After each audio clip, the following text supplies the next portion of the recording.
40 shooting like a boom. Smack 'em. Cool. Quiet. What's up, guys? Welcome back to another episode of the NBA Recap. Yes, sir. Back on another video, back on another episode. And today, I want to get into a specific topic that everyone kind of been talking about. Every YouTube NBA content creator has been talking about it for the past couple of days, and I kind of want to bring it up too because it's something that I said in some of my videos earlier. But today, I want to talk about the re-emergence of the Boston Celtics. Now, we all see what the Boston Celtics are doing. They're on like a 6 or 7 game winning streak, and they've been doing great things, especially when things are starting to get tight in that East. So, also, as always, without further ado, let's get into the video. Now, the main thing with the Boston Celtics over the past few months was while they were losing some pretty bad games.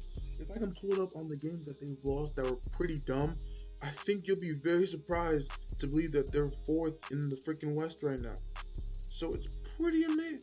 It's pretty amazing that they're able to do this, especially with all the things that were going on with the trades that they made and it not panning out to what it wanted to be. Let me check the games they lost, which was pretty bad. Let's see. They lost to the Cavs. They lost to the Cavs. The fucking Cavs. They lost to the Mavericks. They almost lost to the Timberwolves. They lost to the Grizzlies. They lost to the Kings, man. See, like, a lot of these games, like, they shouldn't have lost because they're such that great of a team. Their duo of Jason Tatum and Jaylen Brown are great. But obviously, like we've seen, they don't really play off each other. Because I understand that because they are two wings. But at the same time, everyone's trying to step up and do their thing. Kemba Walker had not looked great in that stretch.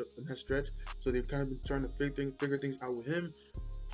At the same time, I think that now everyone is finally buying in, especially now where the East starting to get super hot, man.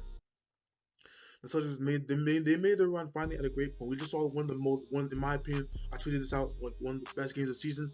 The Celtics and the Warriors, where Jason Tatum went off for 44 points and like 10 rebounds or so and 3 assists. And Steph Curry, who was lighting it up, has been on a ridiculous stretch. I'll be making a video about him soon. He's been on a ridiculous stretch. He put 47 points on like 11 threes. Ridiculous. But at the same time, one of the best games of the season. Everyone stepped up. Kemba Walker hit a clutch shot. Marcus Smart hit a clutch shot, even though he was like 2 of 10 for the night. So ridiculous, man. Jabari Parker made his return to the Celtics, man. Glad he's back in the league, man. It was tough seeing these past years ever since he was with the Chicago Bulls. But after that, it's kind of been bad because the season's just been in and out. Injuries been hurting him. But at the same time, he's finally back. But at the same time, I think it's really good that they're finally on the stretch. Let's go over why they're in the stretch. Like I said before, I feel like they now just bought into the fact that things are getting serious. The Knicks are on a 6-game winning streak. The Wizards are playing their ass off, man. They're going crazy. This is the team that we all envisioned that they were supposed to be. Everyone's trying to make their stand. The Pacers been in and out. That 7th, 8th, 9th, 10th seed, man. It's starting to heat up down there, man. If I can see the standings real quick.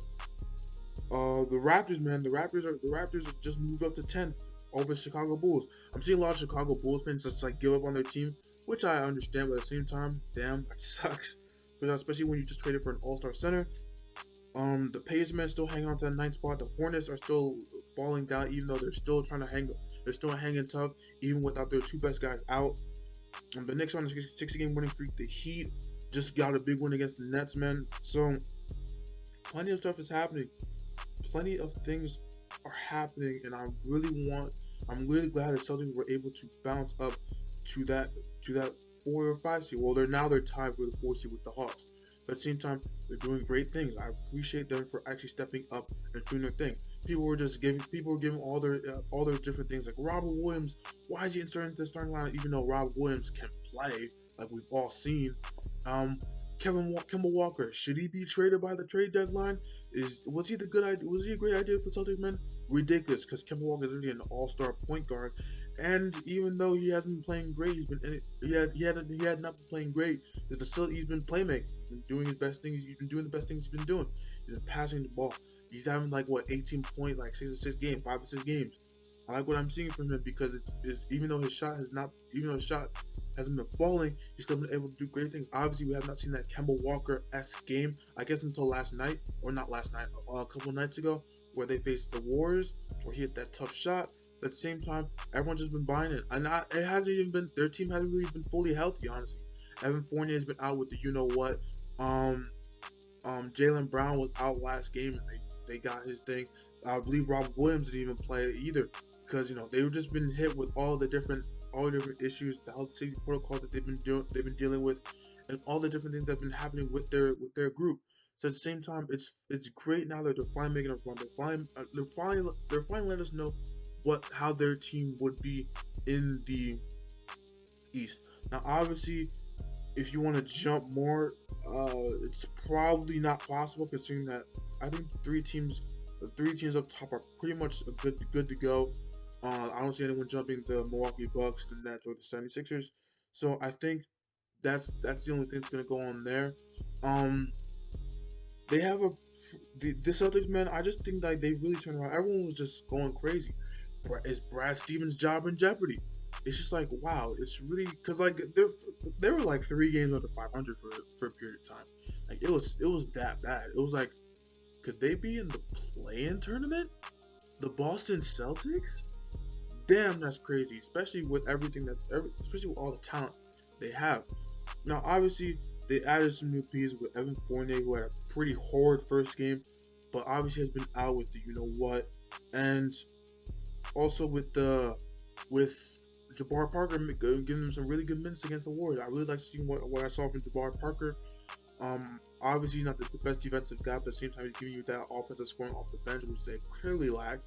But at the same time, they're finally able to really reassert themselves as a team to beat in the East. People were telling them they were laughing. All these television stations telling them they were laughing stuff. They weren't. They were just the most disappointed team, which at the point in time, which they were. But at the same time, everything was. I mean, at least the stars were playing pretty decent. Jason Tatum, Jaylen Brown were playing great. Obviously, things have affected them. The health safety protocol thing everyone talking about. It's affected both of them at one time. It's kind of tough to see that. Kemba Walker's been in and out with the injury, and he's kind of trying to play his role, even though he's not having the greatest statistical season. If I could just check real quick, Kemba Walker is averaging 18 points per game on 40% shooting. Obviously not very great, but at the same time, he's still been doing his thing. Right now, he's averaging 5 assists, which is what I want to see from him, because at points in time where he wasn't really averaging that much. So I'm really glad that Kemba Walker has now increased his playmaking, because at one point he was just a scorer, man. He was going to get you the ball, he was going to get the ball, pull up, get you a step back, hezzy pull up, and it was going to be like that. But at the same time, now he's starting to reach down to his bag and start doing his playmaking, doing things that they really need. I like the things that they were doing. The ball is now like officially like going each. I feel like it was just like not at one point it was just like, all right, Kemba Walker, you get that ISO. Jason Tatum, you get that ISO. Now Jason Tatum does hit those shots, but at the same time it's tough. Jaylen Brown also, you get that ISO. I saw a lot of, it's still apparent, it's still a big part of their game, but at the same time it's now decreased more than what before. You saw Jaylen Brown doing these things where he's just driving, dribble,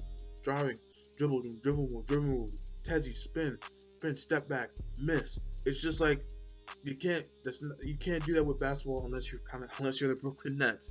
But at the same time, it's just tough to see that now that they're finally proving what we all saw before. Now teams are seeing what they're doing, and now they're not going to take it lightly anymore. Unless something tragic happens, and I'm knocking on wood for that. I really hope that I'm pretty sure they can be a team. They have to be a team to beat. You have to be there. You have to be there to talk to them. But obviously the Hawks are still there. The Hawks they're now tied with the Hawks. They've been winning a lot of games, but they're tied with the Hawks, I believe. Yeah. And things are moving, things are just flowing, and especially with the compact schedule of the rest of the season, I'm pretty sure the Celtics have one of the easy schedules. I think it's them and the Wizards have one of the most easy schedules in the league, so I think things are gonna happen. The East Man is pretty crazy, man. Obviously in the West, man, the West is things are pretty set. Unless the Sacramento Kings make a push, I don't see anything going on in the West. But like I said, for the East, man, it's happening, man. Things are happening, man, and it's gonna be pretty interesting to watch. It's gonna be pretty interesting to watch. So like I said, for the West, man, unless the Pelicans make some noise because they've been losing ridiculous games. They just lost to the Knicks. Honestly, the Knicks are pretty hot right now, but I don't know. And unless the Kings make a push, I don't see anyone hopping the West teams. So yeah, it's gonna be pretty interesting. It's gonna be pretty interesting for the rest of the season to see what's gonna happen with these teams, especially with what I was talking about the Boston Celtics. Things are happening, which is gonna be very interesting to see who or what is going to happen that's going to push some of these games off. But yeah, that was it for this video, man. Make sure you like, comment, share, subscribe. Make sure you turn on post notifications so you never miss a video. And also, please subscribe, tell your friends about my channel, man. And yeah, as always, we out. Peace. How do they get up and leave? Tell you they love you, then get up and leave. I show the loyalty.